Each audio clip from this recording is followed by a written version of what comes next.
नमस्कार बच्चों। आज हम बात करेंगे कवि विद्यापति की। सर्वप्रथम कवि विद्यापति के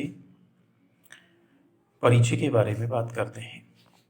कवि विद्यापति का जन्म 1350 ईस्वी और देहावसान 1402 ईस्वी में हुआ। कवि विद्यापति को मैथिल कोकिल के नाम से जाना जाता है।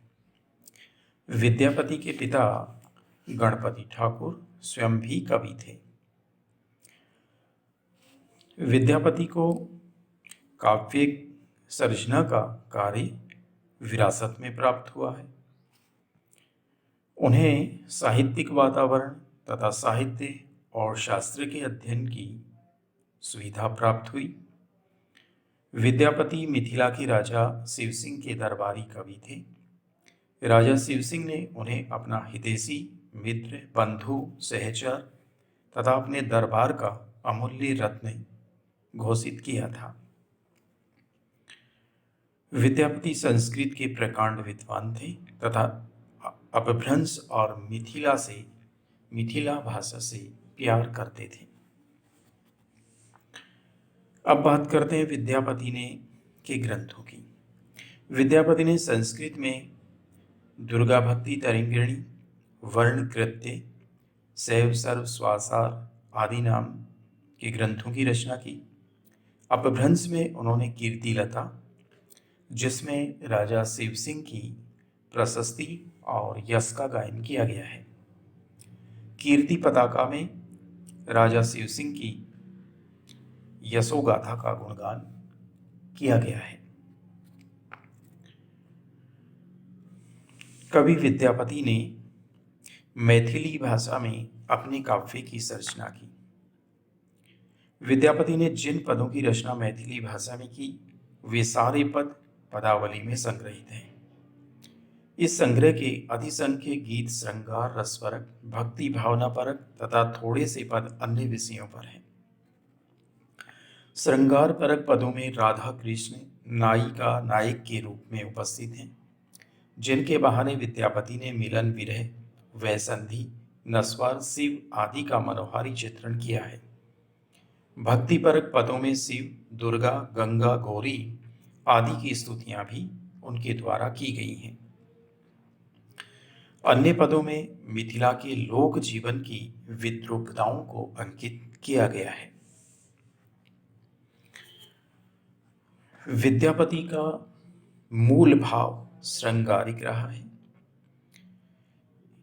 विद्यापति ने अपने पदों की रचना के पीछे राजा शिवसिंह को प्रसन्न करने का मकसद भी रहा है। राजा शिवसिंह को वे अपने पद सुनाकर प्रसन्न करने का कार्य किया करते थे। राजा शिवसिंह की मृत्यु के बाद विद्यापति के जीवन में एक तरह से घोर निराशा छा गई थी। उनकी प्रवृत्ति भक्ति में लीन हो गई और उनने भक्ति के पद रचे। कुछ लोगों का कहना है कि वे भक्त कवि भी थे।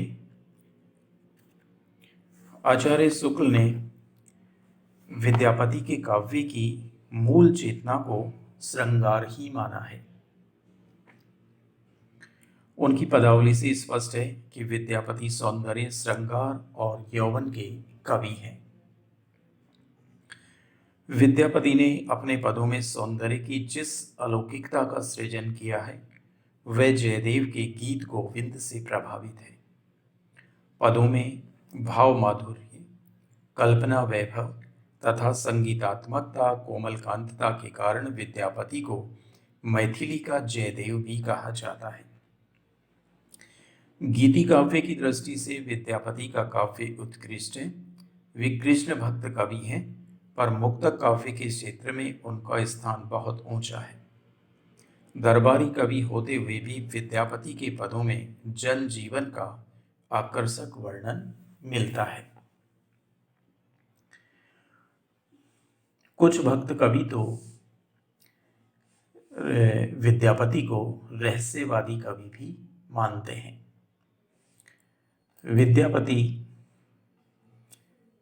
को श्रृंगारिक कवि मानने वाले विद्वानों में आचार्य रामचंद्र शुक्ल, राम कुमार वर्मा, राम वृक्ष बेनीपुरी, डॉक्टर बच्चन सिंह, हरप्रसाद शास्त्री। इसी के साथ भक्त कवि मानने वाले विद्वानों में जिन्होंने विद्यापति को भक्त कवि माना है, हजारी प्रसाद द्विवेदी, चैतन्य महाप्रभु, श्याम सुंदर दास। आचार्य शुक्ल ने विद्यापति को श्रृंगारिक कवि मानते हुए उनके बारे में कहा है कि आध्यात्मिकता के रंग के चश्मे आजकल बहुत सस्ते हो गए हैं। अर्थात उनका कहना था कि विद्यापति केवल श्रृंगारिक कवि हैं। डॉक्टर बच्चन सिंह ने कहा है कि विद्यापति को भक्त कवि कहना उतना ही मुश्किल है जितना खजुराहो के मंदिरों को आध्यात्मिक कहना। अर्थात इनके मत के अनुसार विद्यापति को भक्त कवि नहीं कहा जा सकता। फिर भी हम कह सकते हैं कि विद्यापति का जो काव्य है वह भक्ति और श्रृंगार का मिश्रित रूप देखने को मिलता है। धन्यवाद।